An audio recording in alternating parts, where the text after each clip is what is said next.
Pretty much everything that NBC News and the New York Times have told you about the war in Ukraine is a lie.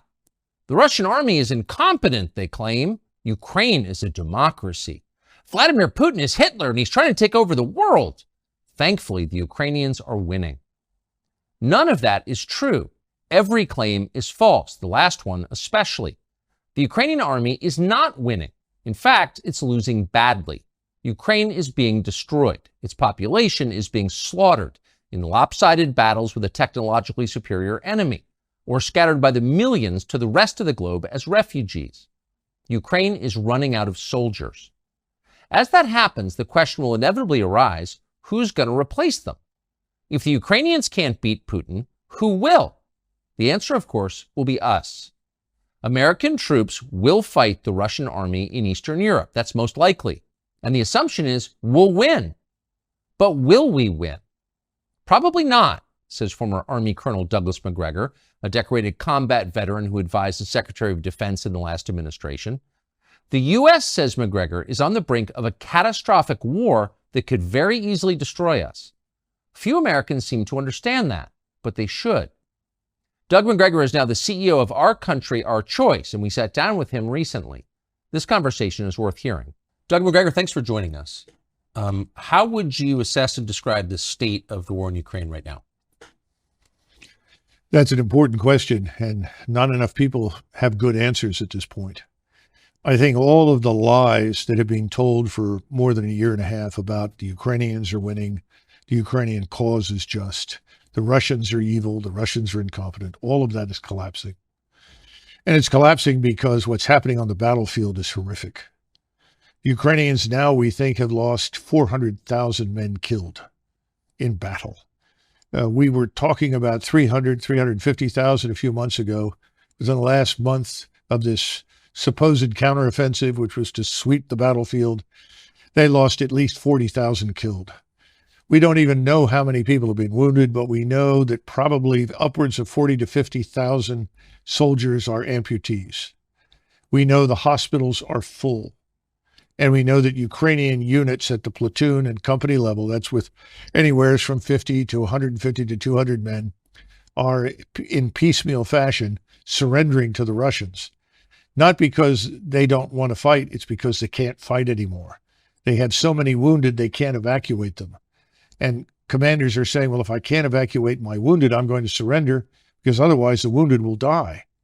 And so they call the Russians, and they all speak Russian, and tell them on the radio, look, I've got 50, 60 wounded here. I'm going to surrender because I don't want them to be killed. And the Russians from the very beginning have always treated the Ukrainian soldiers very fairly and very gently. And so they know they're not going to be abused or mistreated. They know they can actually be exchanged for Russian prisoners in the future. So they're surrendering. And I think we're going to see this army that we've been spending so heavily on increasingly melt away. And at the same time as we're talking, if you look at this long banana-shaped strip of territory in southern Ukraine that the Russians control, if you go to the northeastern corner of that, south of this city called Kharkiv, there are major offensive operations taking place there right now. And the Ukrainian forces are being swept away in front of the Russians. And again, all of this happens in a way that is just not reported in the West.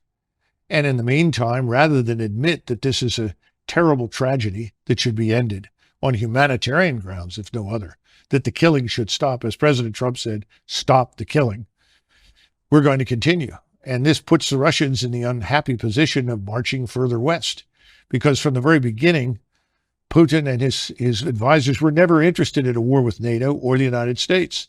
That's why you've had such incrementalism, this slow grind of movement forward, defensive operations for a long period to build up the force, and then continued offensive operations. They have over 300,000 combat troops in reserve in Russia. And I think they're sitting there and not being released to fight because President Putin anticipates the possibility that we will intervene in Western Ukraine. And if we intervene in Western Ukraine, the Russians will be ready for that. And the consequences for us and for NATO will be devastating, because we are not ready to fight the Russians. Why? Oh, I think the readiness has been on the decline for a long time. You've had an almost steady, uninterrupted decline in the discipline that makes soldiers fight. Discipline is a tough thing. We don't always understand it. Discipline is really a form of habit, and you build those habits over time through repetition, but you also build it under stress, under pressure, so that it sinks in. And then you build cohesion within the framework of those units. You don't build cohesion when you're dividing the force on racial grounds, when you're pushing people who are clearly unqualified up the ranks to command, when you're rewarding people for anything other than demonstrated character, competence, and intelligence. All of those things are demoralizing, destructive to military establishments. The Army and the Marines are suffering with it. So is the Air Force and the Navy. And there's no easy fix. And these cracks that are just cracks at the moment will become giant fissures if you go to war.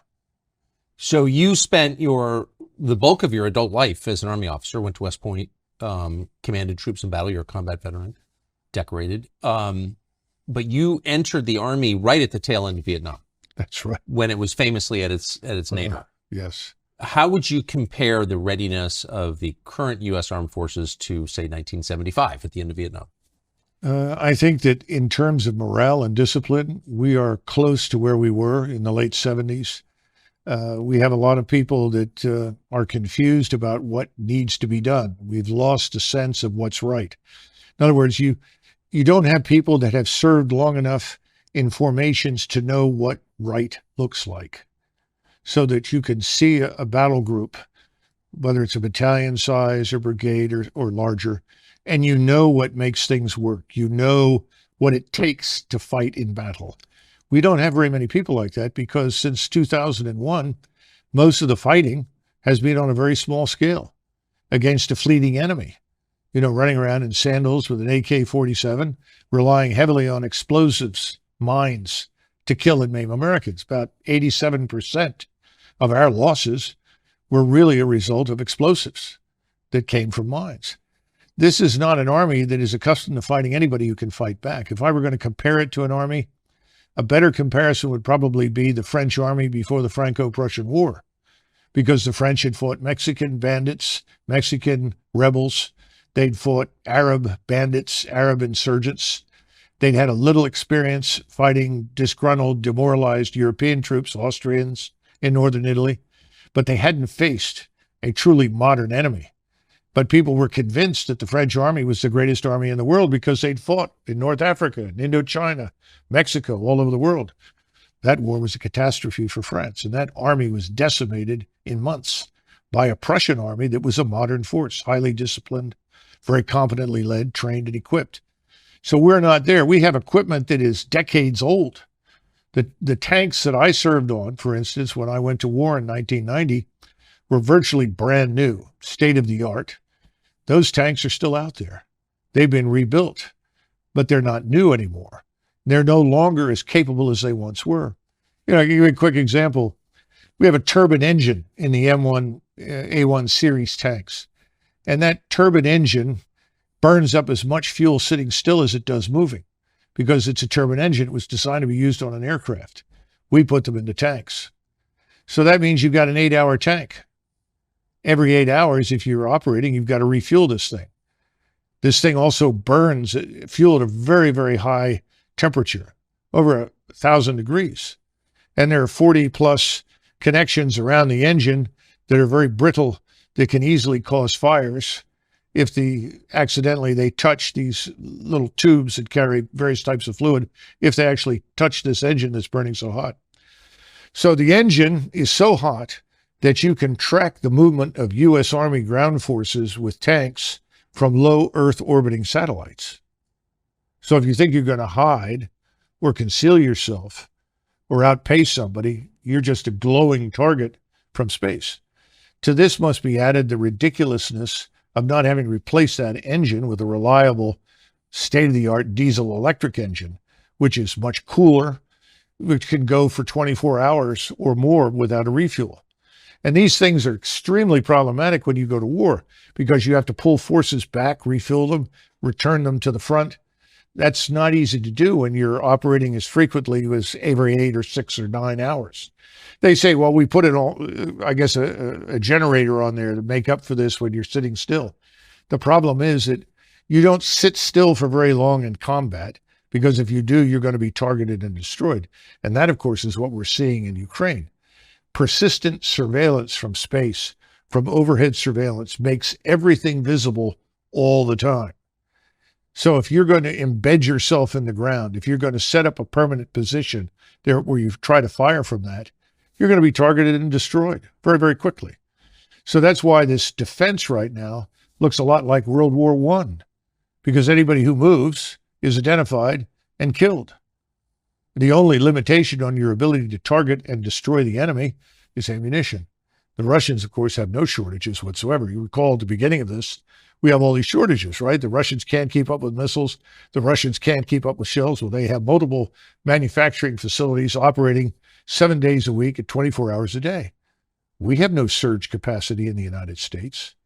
It would take us many, many months to come up to that kind of standard where we could actually compete in high-end conventional warfare.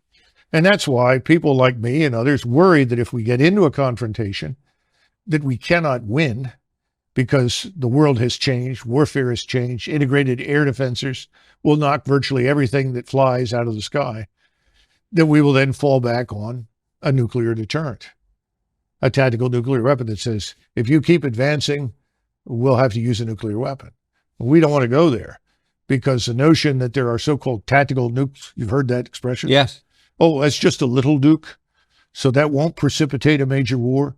The use of any nuclear weapon is going to precipitate escalation very rapidly, because your opponents will assume that if they don't use their nuclear weapons, they're going to lose them. So we're living in a terrible dilemma right now. The smartest thing that we can do is end this war. What is Russia's objective, do you believe? Assuming that objectives change over the course of a war. Of course. Right? Well, the original objective, obviously, was very different. I mean, if they'd made peace with the Russians back in, let's say, March or April, I think the Russians would have retained very little territory, probably only Luhansk and Donetsk, the two so-called breakaway provinces. And I think there would have been guarantees of neutrality for Ukraine and guarantees of equal rights before the law for Russians. And that's what people don't understand. Most of this has to do with abuse meted out to Russians in Ukraine by the Ukrainian government. And this, of course, is this radical nationalist government that came to power in Kiev in 2014. And they almost immediately, as soon as that government came into power, they started launching a war against the so-called breakaway provinces. And Putin kept trying and trying and trying. The Minsk Accords were another good example, trying to get to a solution that would not involve confrontation. Now we know, of course, thanks to Angela Merkel, the German chancellor, that the Minsk Accords were just a ruse, a way to kill time and give the Ukrainians more time to build up their forces. To build up their forces for what? And it's pretty clear they were building up for an offensive against Russia. And of course, the next step was that we bring in our missiles and station them in eastern Ukraine, which puts them in a couple of minutes away from all of Russia's cities and all of Russia's nuclear deterrent. So this was unacceptable. So that original deal is gone now. And the question is, what will the Russians accept? Well, I think they're going to demand that whatever remains of Ukraine, rump Ukraine is what most people are calling it now, most of what's probably west of the Dnieper River has to be neutral. It can't be part of NATO. The Russians will never tolerate NATO forces on Ukrainian soil, because we've demonstrated conclusively that we are fundamentally hostile to Russia. So that's the minimal requirement. How that's governed, that's another question. Who knows? I'm sure Moscow would want to have some say in that government, and who is there to ensure that behind the scenes they are not once again subjected to the treatment that we subjected to them to in the Minsk Accords. What is the Ukrainian objective? I think more and more Ukrainians just want to survive this, and that's becoming very hard. And Zelensky and the radicals around him are basically committed to fighting this war to the last Ukrainian. And of course, I'm sure that Mr. Zelensky and his friends are anxious at some point to retire to their estates in Florida or Venice or Cyprus to collect on the billions that they've managed to steal or siphon from all the aid that we've provided. Remember, Ukraine is probably one of the most corrupt places in the world. A friend of mine who had spent time in the old Soviet Union and also lived in Mexico came back from a visit to Mexico, and he said, it's hard to believe this, but Ukraine is more corrupt than Mexico.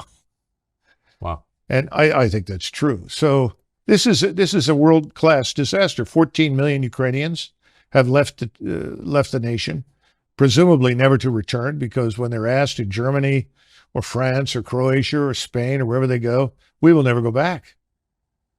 So what are you going to do with this country? And then, of course, we have the usual suspects, the great agricultural business conglomerates, along with BlackRock, who have their eyes on the fertile Ukraine ground in Western Ukraine. I suppose there'll be a big effort to get control of that in some fashion. That may not work, though, once this war ends with a complete and utter defeat of the Ukrainian regime. Who is Zelensky, exactly? How would you characterize Zelensky? Well, Zelensky... George W. Bush called him our generation's Winston Churchill. Well, this is W, right? Yeah. Not a very thoughtful man. He was a comedian who made a living acting on stage, frequently pretending to be a transvestite, doing things with various body parts that I won't go into. And he was picked up by an oligarch named Kolomoisky. Kolomoisky is the individual who's probably more responsible than anybody else for funding this atrocity we call the Azov Regiment that runs around with the swastikas and Nazi gear and so forth. And he was picked and then blessed by Victoria Nuland and the State Department as their man. Now, when he originally ran for office, he ran on a peace platform. And he was overwhelmingly elected across the country because he said, if I am elected as your president, I will make peace with Russia. Ukrainians didn't want to go to war with Russia. They were looking for a way out of this and a resolution to the crisis. Of course, once he was in there, he took a different road. And I can't help but think that that road was defined for him by us. Who is Victoria Nuland? Oh, goodness gracious. All these hard questions. I do not know Victoria Nuland personally. I know Fred Kinnigan, and his brother Bob is married to her. And she's a long-term committed neocon. This is someone I would not characterize as either Democrat or Republic. These are people with this agenda, and the agenda says until the entire world is garrisoned by U.S. forces and is converted forcibly to some form of democracy that we approve of, the world will not be safe, and we must continue to fight. And I think in the case of Russia, Russia has special appeal because I think these people have ancestors who came from that region of the world and have a permanent axe to grind with the Russians, which of course I don't. I don't think most Americans do, and nor do I think anybody in government should shape policy based on whatever unhappiness their ancestors, experienced in a place like Russia. So that's a nutshell, but I think that's enough. And wherever she goes, usually there is conflict, crisis, and fighting. And she's a strong opponent of fighting to the last Ukrainian. Does she, do you think, have relevant experience that would qualify her to be in charge of this war? Well, obviously she does. But, it's sort of like asking somebody who has never snaked a drain or replaced a garbage disposal to be a plumber. And I think we have a lot of those in Washington. She's not the only one. So, no, I don't think she understands the gravity of the situation. These are the same people. Tony Blinken is in this with, what's his name? Sullivan I keep mixing up Sullivan with the previous O'Brien, who was in the White House. Not much difference. And Sullivan will all tell you, well, the Russians are weak. The Russian economy is fragile. The Russian armed forces are poor. Their generals are terrible. And they can't possibly win. All we have to do is to keep up the pressure and they will collapse. Well, that's been a hell of a strategy. And it's killed large numbers of people and created millions of refugees and destroyed the country, but it hasn't hurt Russia. And Russia today is stronger than it has been in 30 or 40 years. You have a Russian military establishment that is now more potent and more capable than the Russian military was in the mid-1980s. Why? wars typically, don't they degrade a military force? Well, the Russians have been very, very careful and deliberate, very cautious about the expenditure of life. What do you think the casualty numbers are in Russia? You know, that's a hard one to estimate. I think probably 50,000, 40 to 50,000 killed, maybe another 40 to 50,000 wounded. Wait, total? Yes. As compared to the Ukrainian? 400,000 dead. Yeah. So this is... The ratio is 1 to 5. And you believe those numbers are roughly accurate? Yes. Yeah, absolutely. And these are 50,000 to 400,000, that's a larger country, or with a much smaller country with a much smaller military. I mean, that's a grotesque. Oh, it is. And the manpower is leaving Ukraine as quickly as it can get out because people don't want to be thrown into the meat grinder. You can't defeat what the Russians have built. They were the first back in the 1970s to understand the criticality of linking intelligence, surveillance, reconnaissance in space, as well as on land and at sea, with strike weapons. What's a strike weapon? Rockets, missiles, guided artillery for precision.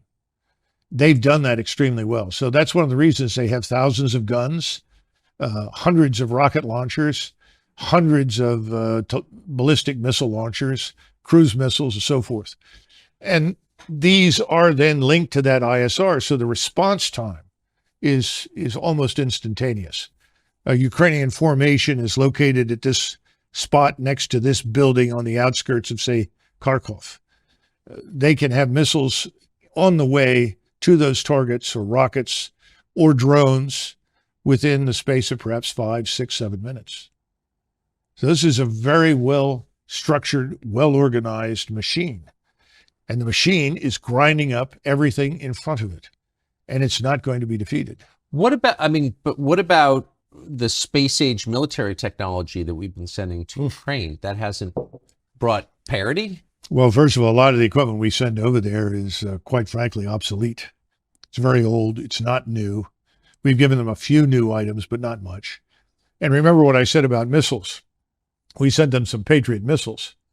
And I think at this point in this newest round of money, what, 750 million, something like that, we're sending 33 missiles, Patriot missiles. These are missiles that are used to shoot down aircraft or cruise missiles, incoming opposing forces.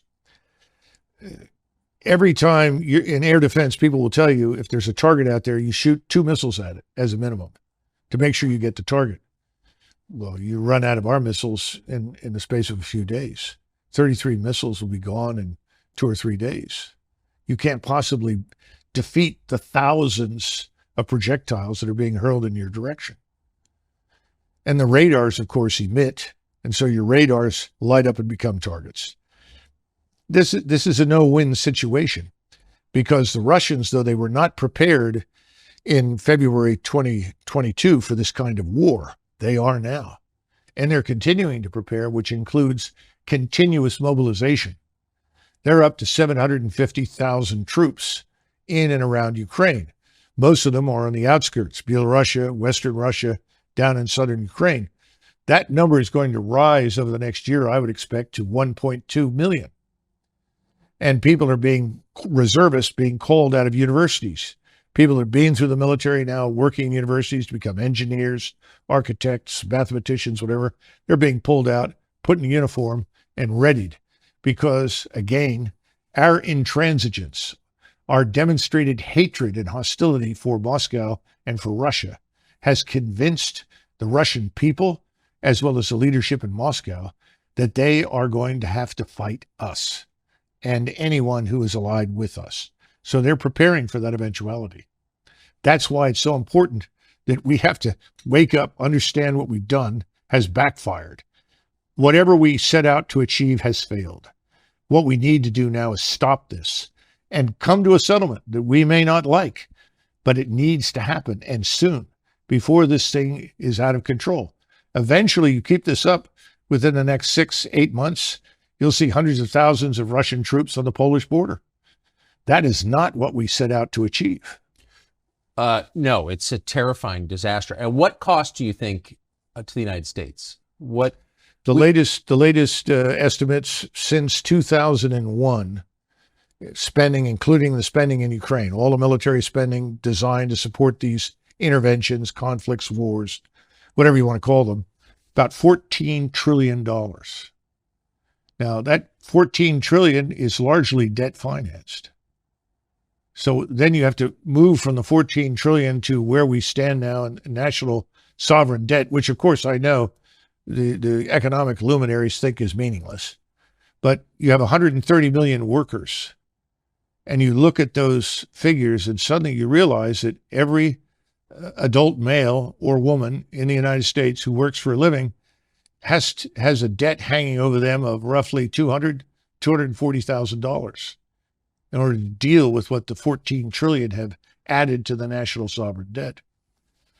And this is part of the issue, that people are walking away from this war for good reasons. Look, the average American earns about $31,000 a year. That's it. The average American pays about $16,600 a year. Now, the people in Congress, this doesn't affect them, or in the Hill or inside the Beltway. We're talking about the real Americans who live out there, who are scratching out a living. Keep in mind that a person who works all his life and then tries to draw on Social Security can expect a monthly payment of probably $1,400, if they're lucky, $1,400. We hand every alleged asylum seeker, illegal migrant pouring into the border in Texas or wherever else, we hand them, when they get there, $2,200. And we put them on that $2,200 diet from there on out per month. Yet somebody who works all his life, retires and draws Social Security, gets $1,400. The Afghans who were hanging on to the planes in Kabul trying to come to the United States, when they arrived, they received $2,200 a month. Now, if you can make sense out of this, please try, because I don't think most Americans can make sense out of this at all. And that's one of the reasons people have said, not because they know anything about Ukraine. Most Americans don't. If they knew anything about the history of Eastern Europe, they would all say, get out. Because the wars and the blood and the hatred that have been characterized to that part of the world for hundreds of years is something we can't sort out. We can't fix it. We shouldn't try to arbitrate it. We don't know anything about it. We shouldn't be in this, is the bottom line. I think Americans have figured that out. But now they're beginning to look at the numbers and the figures, and they say, what happened to consent by the governed? Instead, we have contempt for the governed. Whatever the governed want, they don't get. Who gets it? Well, the donors get what they want. You know, somebody was joking the other day and said, you know, Doug, if the donors were cannibals, they'd feed the American people to them. That's the attitude in Washington, D.C. What's the donor want? Give me more money. It's a catastrophe. It's the destruction of our whole republic. And I don't think people realize how far gone things are. A lot of Americans sense it. And I think we're on the path to some sort of national come to Jesus moment, where we're tired of being the contemptibles. We want to have a say in what our government does, and we really don't have it. You mentioned the donors, and we just had a conversation with Vivek Ramaswamy running for president, Republican side. He's rich, and so he doesn't need big donors. But he has said publicly that he can't get money from any big-time Republican donor because his position on Ukraine is similar to yours. He doesn't buy the NBC News version of the Ukraine war.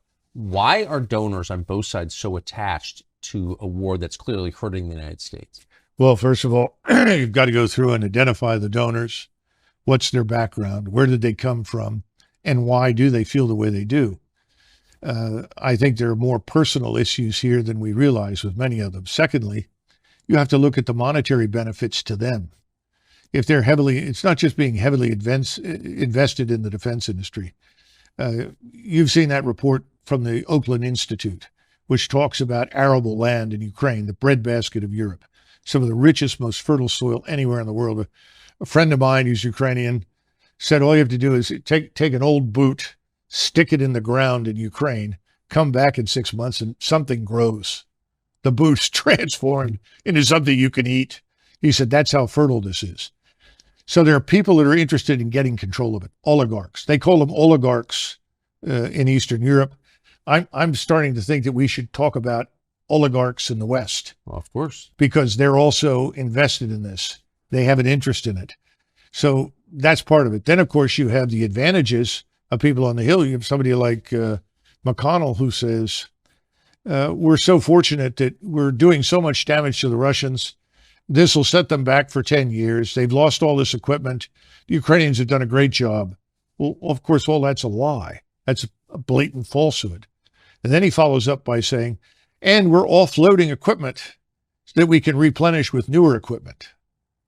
Well, unfortunately, the new equipment we're going to buy looks an awful lot like the old equipment. So you're not necessarily getting new top-of-the-line material. You're just getting new versions of what you've already got, which, of course, is what Congress wants. Unfortunately, that doesn't prepare you for a future war because your probable opponents are investing in very different capabilities from the ones that you have. And remember, again, all the things that we once monopolized, all the precision, all of that's lost now. Everybody has it. There's nothing that we can do that they cannot also do in Moscow, in Beijing, and probably in many other countries that we don't even know about yet. But of course, it all means money. You know, where does the money go? Does it go into the Defense Department? Sure.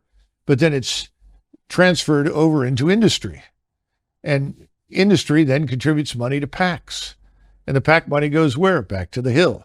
So it's a wonderful sort of recycling machine where the wash is washed again and again. Now, what happens in Ukraine? Well, the equipment shows up. Some of the equipment reaches the troops. A lot of it is sold off, ends up in arms bazaars like Kosovo, or we see it now being used by the drug cartels. We saw somebody working for one of the major cartels that is also involved in human trafficking walking around with a Javelin missile. The whole kit. Well, where did that come from? Well, it came from Europe. Probably may have gone from Europe to Afghanistan, Europe to North Africa, Europe to the Balkans, and then over into the United States, south of the border. I mean, you can't be the only person who spent your life as an Army officer who's reached these conclusions. Like, what are they thinking at the Pentagon? There have to be people who've come to the same positions. Tucker, we have right now, I think, 43, could be 44. It's usually 43 or 44, 4-star generals and admirals. You have to think about that. We have a force of 1.1. It seems like a lot. Well, let me explain just how much it is. We have 1.12 million people in the armed forces. In other words, you add up all the armed services, that 1.12 million. In World War II, at the height of the war, end of 42, beginning of 43, when we had 12.2 million men under arms, we had 7 4-stars. 7 4-stars. I can tell you who they were. You had George Marshall, Chief of Staff of the Army, Douglas MacArthur commanding in the Pacific, Eisenhower commanding in Great Britain and in the European theater, Hap Arnold for the Air Force. Unofficially, he was the vice chief, but he was effectively commanding the air forces. And then you had Leahy, who was in the White House. Admiral Leahy as the liaison officer. He was effectively the unofficial chairman of the Joint Chiefs for FDR. Then you had Nimitz and King. King was the CNO, and Nimitz commanded the Pacific. Now, somehow or another, with only 7 4-stars, we managed to survive the greatest, most destructive war in history, and fortunately end up on the quote-unquote winning side. Now we are blessed with 43 to 44 4-stars organized into multiple commands designed to blanket the globe with American military power and interest. I think it borders on lunacy, especially since we don't live in the world of 1920, 1945. This is the 21st century. Today, if you have forces forward, they're easy to identify, easy to target, easy to destroy. So what's the point of having a lot of forces forward? Well, we can always reinforce them. No, you can't. How do you get across these vast oceans, the Atlantic and the Pacific, when your opponents have submarine fleets? How many ships do they have to sink, supply ships, transports, before everybody says, that's it, we're not going? Same thing true for aircraft. Well, we have better aircraft. We may have better aircraft, but we don't have very good air defenses. We've neglected air and missile defenses for years. In the Army, they always treated theater air and missile defense as sort of the redheaded stepchild, because we haven't fought anybody that compelled us to defend ourselves from missile and air attack. Well, those days are over. In other words, if you press this war with Russia in Central East Europe, it will reach us here in the United States. People aren't thinking about that. How many Americans do you think are assisting or fighting on the side of Ukraine right now? Well, I don't know, but I imagine it must be hundreds, because the President of the United States, as you know, has authorized combat pay for Americans in uniform in Ukraine. Now, didn't specifically say uniform, just said Americans serving in Ukraine. So I imagine large numbers are in other uniforms, not necessarily American. Some may be assisting contractors or working with them, but a substantial number.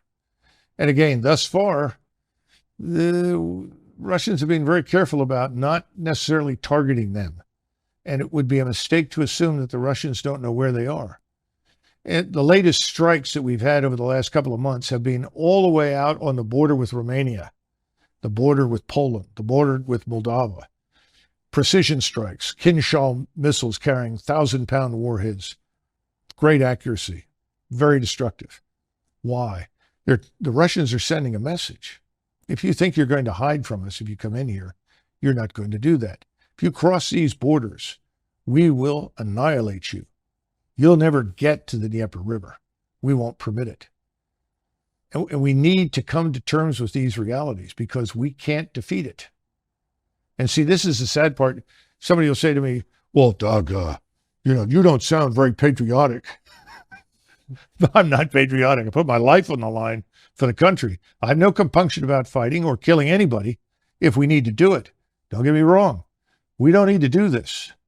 That's the point. This is unnecessary. And if we do it, so I think a lot of Americans suspect that maybe our military force is weaker than we think it is. You're saying it's much weaker than we think it is. Think of it like an engine. You have a 500 horsepower engine in 1991, and the 500 horsepower engine goes from 500 to 400 to 300 to 200 down to 100. Now, you don't notice very much because you don't put the pedal to the metal. It's good enough to get to the grocery store. It's good enough to drive on 95 for 50 miles. But if you put your foot down the pedal, you're going to discover that this is a very weak engine. It's not performing very well. It doesn't have what it once had. In other words, we've gone down in the horsepower arena militarily. This is the warning. This is what people need to understand. People say, well, what about all the money we spent? That's a damn good question. You spend all this money, what are you getting for it? Where did the money go? Who's making the decisions? And you have separate services. Each service lives in its own world, has its own doctrine, its own bureaucracy, its own way of war. All this jointness is just, fugazi nonsense. And you got lots of generals, and every general has a reason to exist. And every general has 1,000 men in his headquarters, every 4-star. And every 4-star needs money for his projects. And this becomes a giant trough feeding frenzy for people on the Hill. And nobody ever bothers to stand up and say, why? What are we doing this for? Just look at what's happening in Africa. Niger decided they'd had enough of their French overlords. The French retained ownership of virtually 50% of everything of value in their colonies in Afrique du Nord. Now, that's French business. Whatever the French want to do, it's fine with me. But my point is, we're involved there because we built an airstrip in Niger, and we marched in there to defeat Islamists. The truth is, there weren't very many Islamists until we showed up. Now there are lots of Islamists. What's wrong with that picture? And now it turns out the whole population, in addition to hating the French, has decided they hate us. So we've had a coup in Niger. It's now being backed by the Algerians, as well as the neighbors. And people are saying, well, We trained them. We gave them assistance, and they're turning on us. Oh, it must be the Wagner mercenaries. There aren't any Wagner mercenaries in the place. In other words, that we may have gone in there and blown it on our own, made mistakes of our own, backed the wrong horse, whatever you want to call it, doesn't occur to anybody. Well, it must be those Russians, or maybe those pesky Chinese. We have this unfortunate habit of seeing ourselves as always wearing the white hat, always doing everything right, and we miss the truth. And the truth is, soldiers, sailors, airmen, and Marines do what they're told. They'll go wherever you ask them to go. They'll put their lives on the line. But it doesn't always make sense. And sometimes it may be for profit, not for national interest, not for the interests of the American people. And that's the problem. And no one's been watching this thing. They see the flag, everybody salutes, everybody listens to the music, everyone's enthralled. But the old 500 horsepower engine is gone. We're down to 100 horsepower, and the 100 horsepower engine is trying to make it all over the world. It's not going very well. And we haven't even talked about our economy, obviously. Given all of the, I mean, what you're saying is horrifying.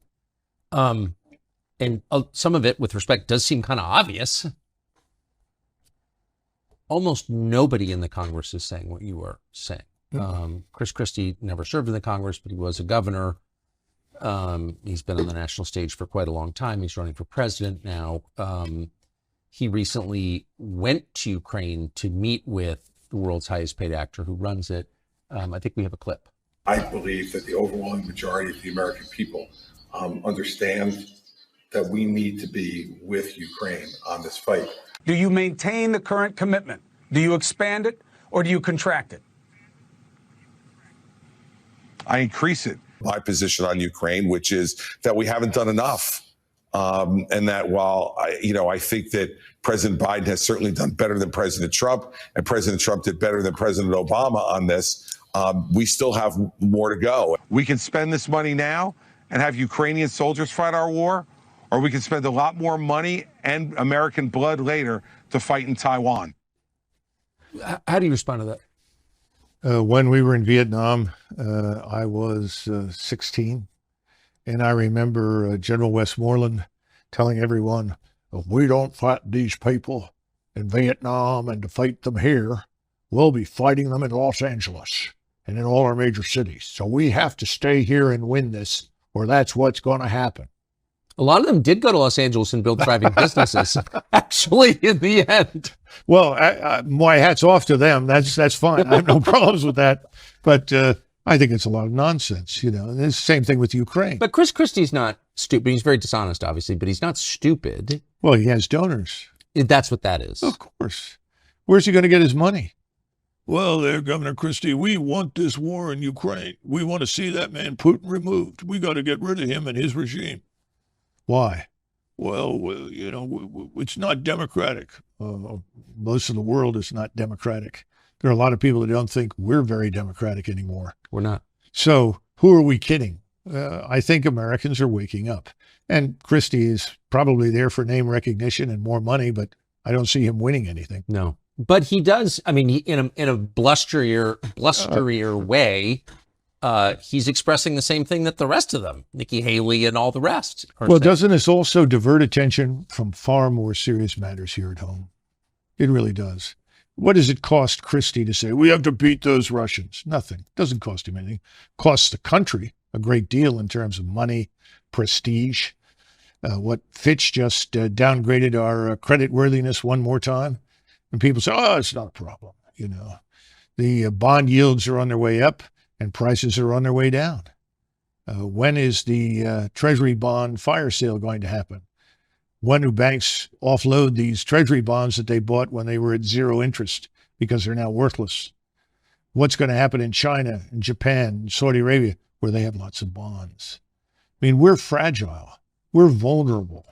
Nobody even mentions it because nobody wants to fess up and tell the truth. We've overreached. We're running on fumes. What about this economy? What are we building? What are we producing? You know, that's what made us a great power between 1865 and basically 1920. That's when your industrial base was created. That's when you had people like Edison and Tesla, Rockefeller, all these people. They were tough and they were intelligent and they were effective. The only person I see out there now who's remotely like that is Musk. He's building something. He's creating something. When you do that, you create employment. I don't see that happening. High-tech startups? What the hell are they? What are they doing for us? A new app on your phone? We've got to wake up and say, oh, well, AI. AI is better algorithms. Better algorithms do not replace human beings, and they don't necessarily create opportunity for people to work. We've got to think this thing through very carefully. We haven't done that. What about our energy sector? Oil, gas, we've killed it. We have what, half the refineries we once had? California had something in the neighborhood of 43 or 44 refineries. They're down to 23. You know, how long before suddenly we're in another energy crisis and we need to rapidly refine fuel? Can we do it? Well, the answer is it's going to be tough. It applies, the same thing applies to Raytheon. We want 200 missiles and we want them now. Well, we have no surge capacity. There's no excess capacity built into anything. What are we going to do with this scientific industrial base? What about our agricultural sector? What are we doing for that? I mean, high-end manufacturing is dead. We need to repatriate lots of industries. That's what President Trump talked about. We absolutely need to do that. People say, well, we want free trade. Well, I'm 100% for free trade as long as it doesn't kill us. But if it kills us, then I'm for protection. You know, I think we need to understand how we got where we are today. I don't see anybody talking about that. And I think Americans are beginning to turn these people off. You know, Democrats, Republicans, it's the uniparty. Who are we kidding? What are they doing for us? The swamp gets bigger and richer. The rest of the country gets poorer. I don't see any good outcome right now from any of these candidates. Perhaps I'm too harsh, but that's the way I feel. Last question, and it's more a piece of tape that I want to get you to respond to, but I think it's come to a lot of people's attention. This is just so perfect that one of the spokesmen for the Ukrainian military is an American guy, leftist, dressed up like a woman, who's now wearing a Ukrainian army uniform and talking about killing Putin. Watch this. If you look at Putin's mouth, you'll notice that blood drips from it. He's a vampire, carrying out genocide against both Ukrainians and Russians alike. Vlad Putin bathes in the blood of innocent children and enjoys it. And this is why the dictator of the Russian Federation must be deposed, and why peace talks have to be focused on President Zelensky's 10-point peace formula and the full liberation of Ukraine. There's something so perfect about that, the convergence of every ugly anti-human trend in modern. Is that a transgender life. person? That's a guy with fake breasts. Yeah, yes. Yeah, that's interesting. Well, I think everything else is fake too. We estimate that at least 60,000 children from Ukraine have disappeared, vanished since this war began. Where are they? What about all of the women that have been sold into prostitution that once lived in Ukraine? I mean, this war is a catastrophe. The people bathing in blood are in Kiev and Washington, not in Moscow.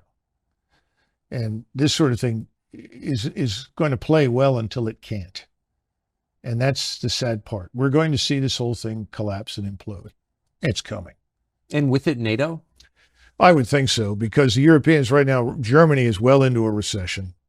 It has systematically deindustrialized itself by casting its lot with the anti-Russian crowd.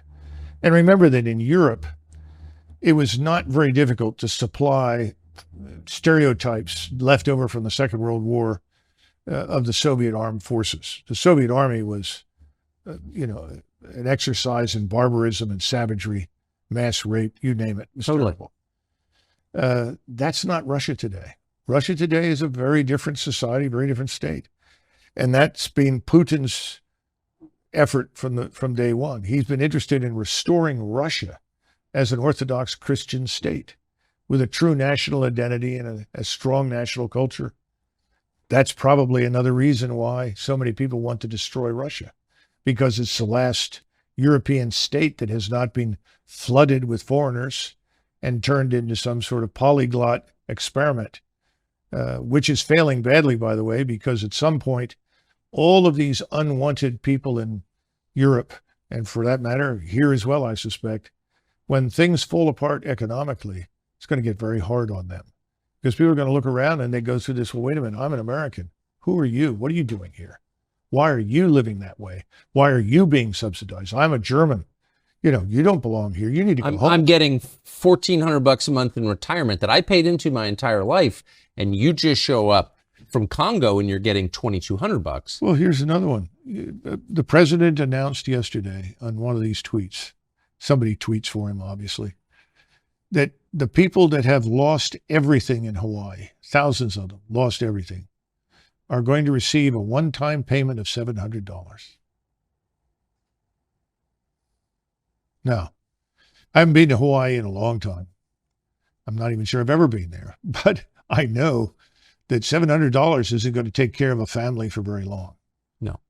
But in the meantime, hundreds of millions, billions of dollars continue to flow into this black hole called Ukraine, which I think is an exercise in fraud, deceit, and criminality, to be blunt. So when's it going to stop? When are we going to take care of Hawaii? Let's go back to Ohio, where we had the derailment and the chemical spill. 4,000 human beings living in this area. The water is still not fit to drink, as I understand it. We wouldn't even invest the money to move those people to a safer area, even if it meant temporary housing or permanent housing, until this thing was cleaned up. What have we done? This is the problem. It is America last on every level. The last people who are consulted, the last people who are benefiting from anything that goes on in Washington are Americans. This cannot go on. It's got to end. And I think it will end. But unfortunately, it's like everything else. We're going to have to be pushed over the cliff into the abyss. I think that's where we're headed.